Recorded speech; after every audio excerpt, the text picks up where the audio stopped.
জাগো, নতুন প্রভাত জাগো, সময় হলো। জাগো, নতুন প্রভাত জাগো, সময় হলো। জাগো নবদিনমণি, অন্ধ তিমির দ্বার খোলো হে খোলো, নতুন প্রভাত জাগো, সময় হলো। অন্তরে অন্তরে দাও আলো দাও, কালিমা কলস যত মুছে নিয়ে যাও। অন্তরে অন্তরে দাও আলো দাও, কালিমা কলস যত মুছে নিয়ে যাও। জাগো জাগো সুন্দর, তোমার পরশে স্বামী রাঙিয়ে তোলো, নতুন প্রভাত জাগো, সময় হলো। সমগ্র পৃথিবীর আজ বড় দুঃসময় চলছে। সবাই আজ প্রতীক্ষায় আছি নির্মল আর বিপদমুক্ত প্রভাতের। আশা করছি কাঙ্ক্ষিত প্রভাত খুব সন্নিকটেই। সম্মানিত অভিভাবকবৃন্দ, প্রিয় শিক্ষার্থীবৃন্দ, সকলকে প্রভাতী শুভেচ্ছার শুভ বার্তা জানিয়ে আমার আজকের ক্লাসটি শুরু করছি। আজকের ক্লাসের শুরুতেই আমি প্রথমেই কৃতজ্ঞতা জানাচ্ছি জনাব দিলশাদ বেগম, সুযোগ্য জেলা প্রশাসক, রাজবাড়ী, এবং অতিরিক্ত জেলা প্রশাসক শিক্ষা ও আইসিটি জনাব খন্দকার মুশফিকুর রহমান স্যারকে, যাদের আন্তরিক প্রচেষ্টায় আমাদের রাজবাড়ী অনলাইনের এই সফল পথ চলা, এবং আরসিএন রাজবাড়িতে প্রতিনিয়ত এই ক্লাসগুলি দেখানোর জন্য স্যারদেরকে আবারও ধন্যবাদ জানাচ্ছি। আমি আজ অষ্টম শ্রেণীর সাহিত্য পাঠ থেকে একটি প্রবন্ধ পড়াবো, যে প্রবন্ধটির জন্য আমার দুটি ক্লাসের প্রয়োজন হবে। আমি আজকে প্রথম পর্বটি নিচ্ছি, আগামীকাল দ্বিতীয় অংশটুকু নিব। আমি এ পর্যায়ে আমার পরিচয় দিচ্ছি। আমি চায়না সাহা, সহকারী শিক্ষক, শেরেবাংলা বালিকা উচ্চ বিদ্যালয়, রাজবাড়ী। প্রিয় শিক্ষার্থী বন্ধুরা, তোমরা এখানে কিছু ছবি দেখো। এই যে আমরা কি সুন্দর মজার মজার কিছু ছবি এখানে রেখেছি। দেখো, এখানে কিছু কাঠের পুতুল আমরা দেখতে পাচ্ছি, তাই না? খুব সুন্দর। দেখো, এই তোমরা ছবিতে দেখলে, এবার তোমরা আমার হাতে কাঠের পুতুলগুলো দেখো। কি কি মজার, কি সুন্দর দেখেছো ওই কাঠের পুতুলগুলা? হ্যাঁ, এই হচ্ছে কতগুলো কাঠের পুতুল। আচ্ছা, তারপর আমরা দেখছি এখানে নকশি পাখা, যেগুলো আমাদের দেশের মেয়েরা ঘরে তৈরি করে। এখানে দেখছি কি পুতুল। মেয়েরা, তোমাদের কি খুব দেখে লোভ হচ্ছে না? তো সুন্দর একটা পুতুল। এখানে কিন্তু পটের চিত্র। আর কি দেখতে পাচ্ছি? আমাদের বাংলাদেশের যে ঐতিহ্যপূর্ণ কাঁসা পিতলের ছবি। ঠিক আছে, তো এই ছবি তো দেখলে, এইবার তোমাদেরকে আমি কিছু আরও বাস্তব কিছু দেখাচ্ছি। দেখো, এইখানে আমরা দেখতে পাচ্ছি এটা কি মাটির তৈরি। কি দেখা যাচ্ছে? মাটির তৈরি কিন্তু এই কাপ পিসগুলা। আচ্ছা, এবার দেখো কি চমৎকার। দেখো, আমরা কিন্তু টিনের হারিকেন দেখেছি, কিন্তু এইটা কি দেখেছো? এটা কিন্তু কাঠ দিয়ে তৈরি করা হয়েছে। আচ্ছা, বুঝতে পারছো আমি কি বিষয়টা নিয়ে তোমাদের বোঝানোর চেষ্টা করছি? ঠিক আছে, আরও একটু সহযোগিতা করছি। আজকে দেখো তো, আমি আজকে যে শাড়িটা পরেছি সেটা কিন্তু কাঁথা স্টিচের হাতের কাজ করা শাড়ি। আর এই যে গহনাগুলো দেখছো, এই গহনাগুলো কিন্তু হাতে তৈরি মাটির গহনা। এবার বলো তো, এগুলো আমরা কোথায় তৈরি করি?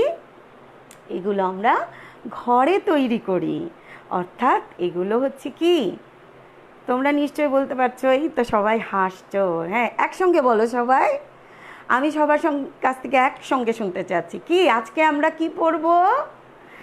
হ্যাঁ, এইবার আমরা দেখো আজকে আমরা পড়ব আমাদের লোকশিল্প।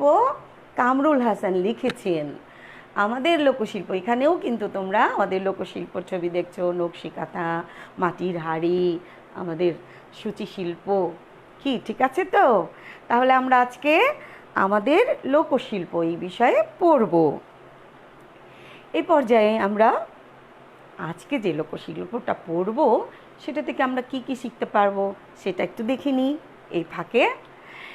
আচ্ছা, লেখকের জন্ম পরিচিতি বলতে পারবো, আমরা নতুন শব্দের অর্থ বলতে পারবো, বাংলাদেশের বিভিন্ন লোকশিল্পের ব্যাখ্যা করতে পারবো। আসলে এখানে এই প্রবন্ধটিতে লেখক তোমাদের জন্য বাংলাদেশের বিভিন্ন লোকশিল্পের যে সম্ভার সেগুলো নিয়ে চমৎকার ব্যাখ্যা বিশ্লেষণ করেছেন। ঠিক আছে? তো দেখো শিক্ষার্থী বন্ধুরা, এরপরে আমরা কিছু জেনে নিব। আমরা এবারে জেনে নিব কি প্রতিদিনের মতো লেখক পরিচিতি। তোমরা বইয়ের ভিতরে যা আছে সেগুলো শিখবে, বইয়ের বাইরেও আমি তোমাদেরকে কিছু শেখানোর চেষ্টা করব। দেখো, আমাদের লেখকের নাম হচ্ছে কামরুল হাসান, আমরা বইতে দেখেছি, কিন্তু জানো ওনার একটা প্রকৃত নাম আছে, সেটা হচ্ছে আবু শরাফ মোহাম্মদ কামরুল হাসান। আবু শরাফ মোহাম্মদ কামরুল হাসান তার প্রকৃত নাম। তিনি জন্মগ্রহণ করেছেন, এই তথ্যগুলো তোমরা একটু জেনে নাও, 1921 খ্রিস্টাব্দে কলকাতায়। পড়ালেখা করেছেন কোথায়? তিনি কলকাতা আর্ট কলেজ থেকে স্নাতক ডিগ্রি লাভ করেছেন এবং তিনি বাংলাদেশের ঢাকার আর্ট ইনস্টিটিউশনের অধ্যাপক ছিলেন। তারপরে উনি সবশেষে বাংলাদেশ ক্ষুদ্র কুটির শিল্প ডিজাইন সেন্টারের প্রধান হিসাবে নিযুক্ত হন। ঠিক আছে? দেখো, তার উল্লেখযোগ্য রচনা হচ্ছে আমাদের লোককৃষ্টি, বাংলাদেশের শিল্প আন্দোলন ও আমার কথা। তিনি মৃত্যুবরণ করেন, অর্থাৎ তার জীবনাবসান হয় 1988 খ্রিস্টাব্দের 2রা ফেব্রুয়ারি ঢাকায়। এবার আমি তো তোমাদের আরও কিছু তথ্য দিব। কি দেখো, আমরা ওনাকে শিল্পী কামরুল হাসান হিসাবে চিনি, কিন্তু শিল্পী কামরুল হাসান নিজেকে পটুয়া কামরুল হিসাবে পরিচিত করতে বেশি পছন্দ করতেন। জানো, ওনার এই নামটাও খুব পরিচিত, পটুয়া কামরুল। বুঝতে পেরেছ? এখন দেখো, সবথেকে গুরুত্বপূর্ণ যে তথ্যটা, আমরা আমাদের প্রিয় বাংলাদেশের মানচিত্র, এই বাংলাদেশের মানচিত্রটা 1971 সালে প্রথম ডিজাইন করেছিলেন শিব নারায়ণ দাস। এটা তোমাদের অনেক সময় সাধারণ জ্ঞানের প্রশ্ন আসবে, শিব নারায়ণ দাস। পরে 1972 সালে এই বাংলাদেশ সরকার তাকে অনুরোধ করে যে এই যে বাংলাদেশের পতাকাটা প্রথমে যেটা ছিল সবুজের মাঝখানে লাল সূর্য, তার মাঝে বাংলাদেশের পতাকা, সেটাকে পরিবর্তন করে কামরুল হাসান আমরা বর্তমানে যে পতাকা দেখছি তার ডিজাইন করেন। আরও একটা কথা, যে স্বাধীনতা যুদ্ধকালীন সময়ে জেনারেল ইয়াহিয়ার মুখের ছবি দিয়ে আঁকা একটি পোস্টার, যেই পোস্টার নাম ছিল কি, এই জানোয়ারদের হত্যা করতে হবে, এটা ব্যাপক পরিচিত হয়েছিল, ব্যাপক বিখ্যাত হয়েছিল। তো মোটামুটি আমরা কামরুল হাসানের পরিচয় দেখলাম। ঠিক আছে? আচ্ছা, এবার আমরা কিছু শব্দের অর্থ জানবো। আমরা যে প্রবন্ধটা পড়ব, আমরা যদি শব্দের অর্থগুলো আগেই জেনে নিই তাহলে আমাদের বুঝতে সুবিধা হবে, তাই না বন্ধুরা? দেখো, খেয়াল করো, নিবিড়। নিবিড় মানে কি? আমরা বলি নিবিড় হচ্ছে ঘনিষ্ঠ, একের সাথে অন্যের ঘনিষ্ঠতা। পণ্য মানে কি? পণ্য আমরা কোন দ্রব্যগুলোকে বলতে পারি? যেগুলো বিক্রি করা যায় এমন জিনিস। দেখেছো তোমরা, বিক্রি করা যায় এমন জিনিসকেই কিন্তু শুধু পণ্য বলা যায়। মণিপুরি কি? দেখো, মণিপুর সম্পর্কিত বা মণিপুরে উৎপন্ন, আমাদের এটা একটা উপজাতি, মণিপুরি একটা উপজাতি যারা সিলেট জেলায়ও বাস করে। টোপর কি? দেখেছো তোমরা, হিন্দু সম্প্রদায়ের মাথার মুকুট, শোলা দিয়ে যেটা তৈরি হয়। ঠিক আছে, আমরা আরও কয়েকটা শব্দের অর্থ দেখি। অপ্রতুল মানে কি? যথেষ্ট নয়। ঠিক আছে? দক্ষতা মানে কি? নিপুণতা, কোনো কাজে নিপুণতাকে বলা হয় দক্ষতা। অনুপ্রেরণা, দেখো এই পিঁপড়া পিঁপড়া নিজের ওজনের থেকে 10 গুণ বেশি ওজনের বহন করতে পারে। তাকে দেখে কি আমরা উৎসাহ পাই না? দেখেছো ছবিটা দেখে? অনুপ্রেরণা হচ্ছে উৎসাহ। টেকসই মানে কি? মজবুত। আমরা আমাদের দেশকে টেকসই উন্নয়ন করতে চাই এবং তাই করছি, ঠিক আছে? আচ্ছা, এই পর্যায়ে আমরা উৎস এবং পাঠ পরিচিতিটা দেখব।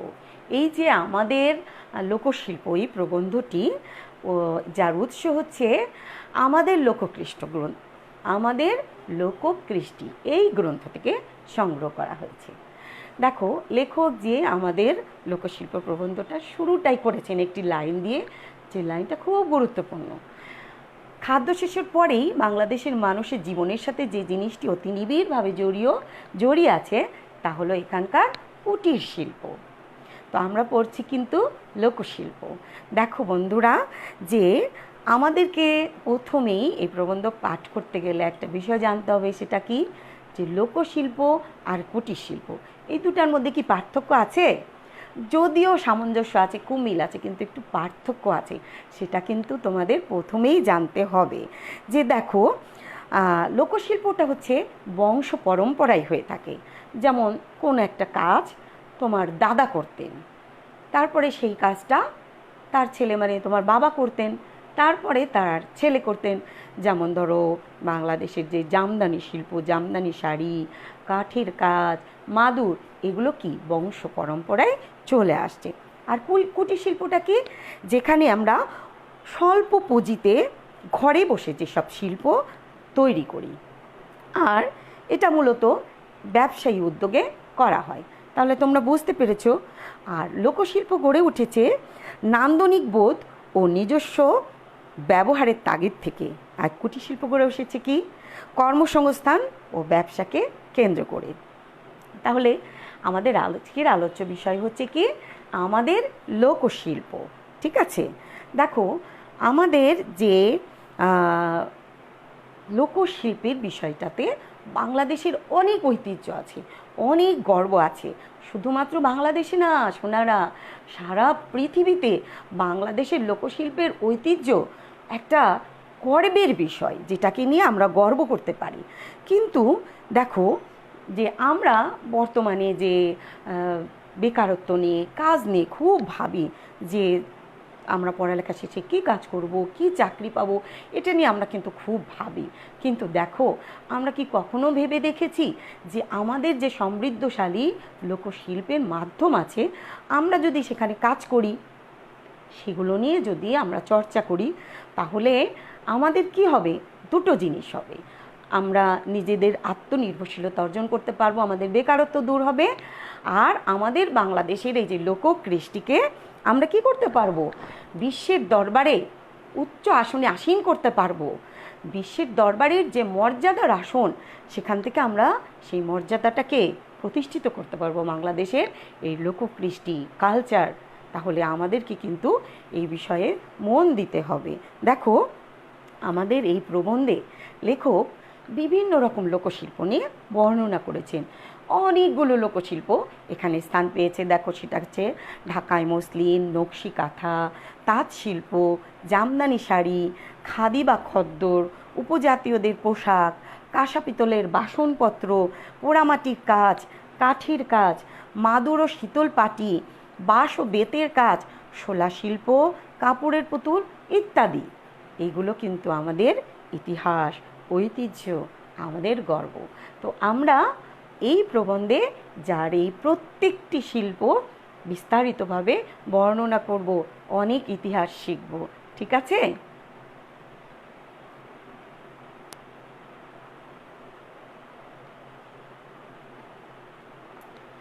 দেখো, আমরা এবারে পাঠ বিশ্লেষণে যাচ্ছি। প্রথমে আমরা আমাদের যে লোকশিল্পগুলি আছে তা সবই ঐতিহ্যপূর্ণ, সবই গর্ব করার মতো, কিন্তু সব থেকে বেশি আলোড়ন সৃষ্টি করেছিল পৃথিবী মাতিয়ে তুলেছিল, পৃথিবীর আশ্চর্যজনক একটা বিষয়ে পরিণত হয়েছিল। কোনটি জানো তোমরা? সেটা হচ্ছে ঢাকাই মসলিন কাপড়, ঠিক আছে? এই যে ঢাকাই মসলিন, এটা কোথায় জানো? ঢাকা শহরের অদূরে ডেমরা এলাকার তাঁতিদের অমূল্য সৃষ্টি। এখান থেকে কিন্তু তোমাদের নৈর্ব্যক্তিক প্রশ্ন আসবে যে মসলিনটা কোথাকার তাঁতিদের, সব জায়গার তাঁতিরা কিন্তু এটা পারেনি। এটা হচ্ছে ঢাকার অদূরে ডেমরা এলাকার তাঁতিরা এটা সৃষ্টি করেছেন, এবং এটা তাদের এই সৃষ্টিটা সারা পৃথিবীতে একটা আলোড়ন সৃষ্টি করেছিল, জানো তো বন্ধুরা। এবং তৎকালীন মোগল বাদশাদের বিলাসের বস্তু ছিল এই মসলিন কাপড়, ঢাকায় মসলিন কাপড়। তোমরা অবাক হয়ে যাবে যে এই ঢাকায় মসলিন কাপড় এত সূক্ষ্ম সুতা দিয়ে তৈরি হতো যে একটা ছোট্ট আংটির মধ্যে দিয়ে, এই মনে করো একটা আংটি, এই আংটির মধ্যে দিয়ে কয়েক শত গজ কাপড় এখান দিয়ে প্রবেশ করানো যেত অনায়াসে। তারপর কি জানো, একটা ছোট্ট ম্যাচ কাঠির বাক্সের মধ্যে একটা শাড়ি ভাঁজ করে রেখে দেওয়া যেত। এই যে মসলিন কাপড়ের যে বলবা যে মসলিন কাপড়ের বিশেষত্ব কি, কেন সারা পৃথিবীতে এটা এত নাম করেছিল, তার কারণ কি জানো, এর যে উজ্জ্বল রং এবং যে সূক্ষ্ম জরির সুতার কাজ, সেটা ছিল চোখ ধাঁধানো। এটা কিন্তু সবাইয়ের ব্যবহারযোগ্য ছিল না, কারণ এটা ছিল অনেক দামি, এত মূল্য দিয়ে তো সবাই কিনতে পারতো না। রাজারা, বড় জমিদাররা, ঠিক আছে, তারা এটা ব্যবহার করত। দেখো, তবে এই যে শুধুমাত্র কি কারিগরি দক্ষতা দিয়েই মসলিনটা তৈরি করা সম্ভব? না, শুধু দক্ষতা দিয়েই সম্ভব নয়। দেখো, এর জন্য একটা শিল্পী মন থাকা দরকার। এত পরিশ্রম, এটা কিন্তু টাকা দিয়ে সম্ভব না, এর জন্য শিল্পী মন থাকার দরকার।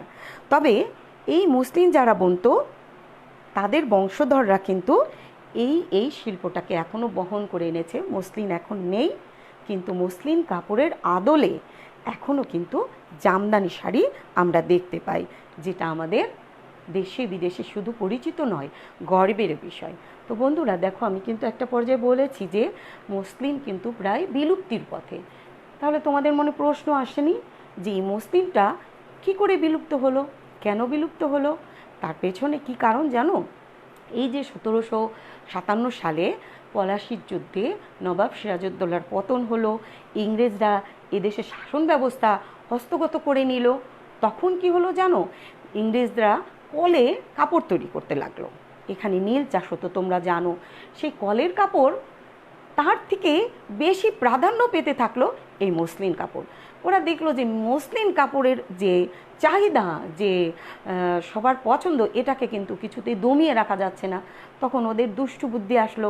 ওরা কি করলো জানো, তাঁতিদের উপরে বিভিন্নভাবে অত্যাচার চালানো শুরু করলো, এবং কি তারা তাঁতিদের আঙুল কেটে দিল। তাঁত বুনতে তো আঙুল লাগে, এই হাতের আঙুলগুলো কেটে দিল যাতে তাঁতিরা আর কাপড় বুনতে না পারে।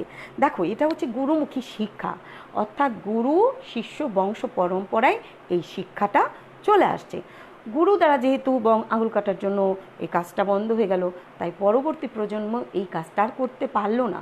তাছাড়া এই যে মধ্যস্বত্বভোগীরা, যে বাংলাদেশে যে আমাদের এই মসলিন কাপড়টা তৈরি হলো, তারা নিজেরাই ব্যাপক লাভ করতে লাগলো। যারা তাঁতিরা এই কাপড়টা কষ্ট করে বুনলো, তাদের কোনো সেরকমভাবে তাদের যে টাকা পয়সা পাওনা সেটা কিন্তু দিল না। এই কারণে আস্তে ধীরে আর যে কার্পাস তুলার থেকে কিন্তু এই তাঁত শিল্পটা, এই মসলিন কাপড়টা বোনা হতো। এই চাষের পরিবর্তে অন্য কিছু চাষ হলো। বিভিন্ন কারণে কিন্তু আমাদের এই ঢাকায় মসলিন কাপড়টা এদেশ থেকে বিলুপ্ত হয়ে গেল। ঠিক আছে, তাহলে আমরা পরবর্তী যে লোকশিল্পের বিষয়টি সেটা নিয়ে আলোচনা করি। তোমরা দেখো, সেটা হচ্ছে আমাদের সূক্ষ্ম সেলাই নকশি কাঁথা। এটা কিন্তু আমাদের প্রচণ্ড একটা গর্বের বিষয়। আর কি, আমাদের সকলের ঘরেই কিন্তু একটা একটা করে প্রায়ই নকশি কাঁথা আছে নাকি বন্ধুরা? তোমরা একটু দেখো, এটা কি একটা নকশি কাঁথা, কি চমৎকার সেলাই দেখেছো? হ্যাঁ, এটা সবটাই কিন্তু হাতে সুচ সুতা দিয়ে এই ফোরগুলো করা হয়েছে। কি আমাদের খুব ভালো লাগে না যখন আমাদের বাড়িতে একজন অতিথি আসে, তখন আমরা এরকম একটা নকশি কাঁথা তাকে গায়ে দিলে কিন্তু খুব শান্তি লাগে। তো এই নকশি কাঁথাটা কিন্তু আমাদের গর্বের বিষয়। দেখো আমাদের এই নকশি কাঁথাটা তবে আজ কিন্তু অনেকটাই বিলুপ্তির পথে, ঠিক আছে। কিন্তু একটা সময় ছিল যখন প্রত্যেকটা ঘরে ঘরে নকশি কাঁথা ছিল, এবং গ্রামের মেয়েরা তারা কিন্তু প্রত্যেকে নিজেরাই এই নকশি কাঁথা সেলাই করতো। দেখো এই যে একটা সাধারণ আকারের নকশি কাঁথা সেলাই করতে কমপক্ষে 6 মাস সময় লাগে, আরও বেশি লাগতে পারে, কিন্তু কমপক্ষে 6 মাস বেশি সময় লাগতো। আর দেখো এই নকশি কাঁথা সেলাইয়ের সব থেকে উপযুক্ত সময় কোনটা জানো? সেটা হচ্ছে বর্ষাকাল। কারণ কি তোমাদের এটা জানতে হবে যে কী কারণ বর্ষাকাল।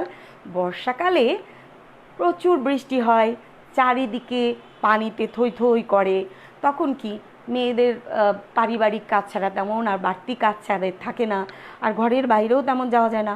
তখন মেয়েরা কি করে, ঘরের মেয়েরা, বউরা, মায়েরা কি করে, ঘরে দুপুরের খাওয়া দাওয়া শেষ করে একটা পাটি পেতে তার উপরে তারা নকশি কাঁথা নিয়ে বসে, পাশে থাকে তাদের পানের বাটা, তারপর অনেক সময় পড়শিরাও আসে, গল্পগুজব হয়, আর কি নকশি কাঁথা সেলাই করা হয়।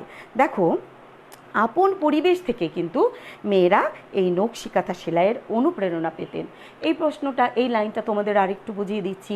আপন পরিবেশটা কি, যে মেয়েরা যে গ্রামের পরিবেশ, এখানে নকশি কাঁথার মধ্যে যে লতা পাতা, ফুল, পাখি, পালকি, এই যে সব কিছু, এটা কিন্তু তারা আপন পরিবেশ থেকেই দেখে, শেখে, সেই অনুভূতিগুলো তারা নকশি কাঁথায় ফুটিয়ে তোলে। দেখো একটা নকশি কাঁথা সেলাই করতে এরকম কত গল্প, কত হাসি, কত কান্নার মধ্যে শেষ হয় তা বলে কিন্তু শেষ করা যাবে না। এইবার একটি গুরুত্বপূর্ণ লাইন দেখো, সেই লাইনটা কি হচ্ছে, নকশি কাঁথার প্রতিটি সূচের ফুলের মধ্যে লুকিয়ে আছে এক একটি পরিবারের কাহিনী, তাদের পরিবেশ, তাদের জীবন গাথা। এই কথাটা কিন্তু তোমাদের বুঝতে হবে। দেখো বলছি না যে দীর্ঘ 6 মাস ধরে একটা নকশি কাঁথা সেলাই করা হয়, তাহলে এই যে 6 মাস, এই পরিবারে কি কারো জন্ম হয়, কারো মৃত্যু হয়, কারো বিয়ে হয়, কত সুখ দুঃখের ঘটনা হয়। এই যে শিল্পী যে সেলাই করে, সে তখন কত সময় আছে, তার চোখের জলও কিন্তু ওই নকশি কাঁথার উপরে পড়ে। এইভাবে এই কথাটা যে নকশি কাঁথার প্রতিটি সূচের ফুলের মধ্যে লুকিয়ে আছে এক একটি পরিবারের কাহিনী, তাদের পরিবেশ, তাদের জীবনগাথা। এখন বুঝলে? এই পর্যায়ে আমি তোমাদের ছোট্ট একটি আমার ব্যক্তিগত অভিজ্ঞতা বর্ণনা করছি। আমি একবার কলকাতা জাদুঘরে গিয়েছিলাম, সব কিছু দেখছি। হঠাৎ ঘুরতে ঘুরতে আমি একটি কক্ষে ঢুকলাম, দেখলাম যে সেখানে বিভিন্ন রকমের নকশি কাঁথা রয়েছে। তো নকশি কাঁথাগুলো ঘুরে ঘুরে দেখছি, হঠাৎ আমার দৃষ্টি পড়লো একটা খুব বড় কাচের বাক্সে, যে খুব আকর্ষণীয়। আমি এগিয়ে গেলাম নকশি কাঁথাটার দিকে, ওই দেখে মুগ্ধ হয়ে গেলাম যে কি অদ্ভুত কারুকার্য সেখানে, কত মনের মাধুরী মিশিয়ে সেই নকশি কাঁথাটা সেলাই করছে। তখন আমি ভাবলাম যে দেখি তো নকশি কাঁথাটার প্রস্তুতকারককে। তখন আমি গিয়ে দেখি যে একটা সাইডে নেম প্লেট রয়েছে, সেখানে লেখা রয়েছে কি জানো, বাংলাদেশের এক কারিগরের নাম। বুকটা ভরে গেল আনন্দে, গর্বে ভরে গেল, মানে আনন্দে চোখে জল চলে আসলো। অনেকক্ষণ দাঁড়িয়ে থাকলাম। তো দেখেছো যে আমাদের এই সূক্ষ্ম সেলাই নকশি কাঁথাটা সারা বিশ্বে প্রচুর সুনাম অর্জন করেছে। এটা আমাদের গর্ব, আমাদের বাংলাদেশকে বিশ্বের দরবারে পরিচিতি লাভ করিয়েছে এই নকশি কাঁথা। এখন দেখো আমরা আরও একটি বিষয় আলোচনা করছি, সেটা হচ্ছে তাঁত শিল্প। বুঝেছো? আমাদের দেশের লোকশিল্প বিভিন্ন রূপে ভিন্ন ভিন্ন অঞ্চলে প্রাধান্য পেয়েছে, তবে তাঁত শিল্প সারা দেশেই অল্প বিস্তর আছে। কিন্তু এই যে ঢাকা, টাঙ্গাইল, শাহজাদপুর, কুমিল্লা, চট্টগ্রাম, এই এলাকায় তাঁত শিল্পের মৌলিক বৈশিষ্ট্যগুলো দেখা যায়। তাঁত হচ্ছে হাতে বোনানোর একটা যন্ত্র, কাপড় তৈরির যন্ত্র। দেখো বন্ধুরা, আগে কিন্তু আমরা এই যে কলে যে শাড়ি পরছি, কলের তৈরি শাড়ি, এটা কিন্তু ছিল না। একসময় কিন্তু সম্পূর্ণরূপে আমরা কাপড়ের জন্য নির্ভর করতাম এই তাঁত শিল্পের উপরে। এটা কিন্তু আমাদের গর্বের একটি বিষয়। এখনও কিন্তু এই যে তাঁত শিল্প খুব নাম করা আমাদের। বুঝেছো বন্ধুরা? এখন দেখো এই যে তোমাদেরকে আমি টাঙ্গাইলের একটা তাঁতের শাড়ি দেখাচ্ছি। এই দেখো, এটা কিন্তু টাঙ্গাইলের তাঁতের শাড়ি। টাঙ্গাইল থেকে আনানো এই শাড়িটা। তো এই যে টাঙ্গালের শাড়ি, কি অদ্ভুত কারুকার্য, অদ্ভুত আর ফিনিশিং রং, দেখেছো? তো এই যে বন্ধুরা, আজকে আমি তোমাদেরকে এই পর্যন্তই আলোচনা করলাম। আগামীকাল তোমাদেরকে আমি আবার এই যে আমাদের লোকশিল্পের বাকি অংশটুকু থেকে ক্লাস নেব। আশা করছি তোমরা সবাই আগামীকাল 12টার সময় আমার সাথে ক্লাসে থাকবে অবশ্যই। কারণ কি, তোমরা যতটুকু শিখলে বাকিটুকু তো তোমাদের শিখতে হবে, তাই না বন্ধুরা? তাহলে আজ আর নয়, তবে একটা ছোট্ট উপদেশ তোমাদের জন্য রয়েছে, যে তোমাদের এখন বয়ঃসন্ধিকাল, তোমরা কিন্তু এই সময়টা মাদক থেকে দূরে থাকবে, খুব সাবধানে থাকবে। কেউ যদি তোমাকে মাদকে আসক্ত করতে চায়, তাহলে কিন্তু তুমি তাতে সায় দিবে না। কারণ কি, তুমি বলবে মাদককে না বলুন, আর কি, মাদক নয় মৃত্যু নয়, আমরা মৃত্যু চাই না, তাই মাদক দ্রব্য সেবন থেকে আমাদের দূরে থাকতে হবে। বন্ধুরা, তোমরা সবাই ভালো থেকো, সুস্থ থাকো। আগামীকাল দেখা হচ্ছে তোমাদের সাথে আবারও।